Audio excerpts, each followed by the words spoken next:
vous qualifieriez-vous le climat actuel que l'on vit aujourd'hui pour les entreprises françaises? Ah, on a vu mieux.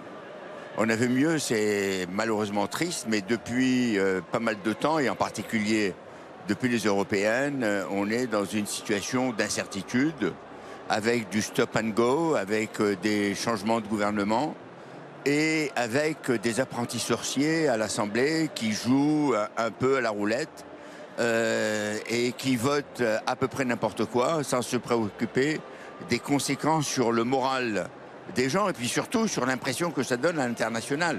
Le vrai problème, lorsqu'on voit ce spectacle, c'est que il y a eu depuis pas mal d'années un effort considérable pour faire venir des investisseurs étrangers et tout d'un coup, on leur dit la France est reprise par ses démons et elle recommence à jouer à l'apprenti sorcier. Comme un drogué qui aurait replongé en quelque sorte. Oui, alors on peut comprendre la situation, elle n'est pas facile. Le Premier ministre n'a pas de majorité. Et il n'a même pas une majorité relative, et donc il a une minorité relative d'une certaine façon. Donc c'est extrêmement difficile et il est sous surveillance de tout le monde. Le Premier ministre qui dit aux patrons, qui s'inquiète de cette folie fiscale au Parlement, le Premier ministre qui leur répond oui, mais l'absence de budget, ce serait ça le vrai chaos. Quel est votre ressenti sur cette question ?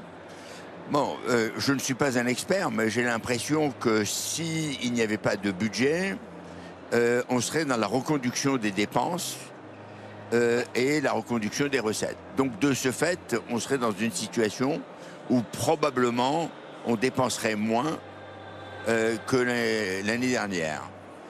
Ce n'est pas une mauvaise chose, puisque le problème principal auquel nous sommes confrontés, c'est la dépense. Et cette dépense, nous n'arrivons pas à la maîtriser. Et quels que soient les efforts qui sont faits, les promesses qui sont faites, et ceci depuis des décennies, on dit on va s'attaquer à la dépense et on n'y arrive jamais.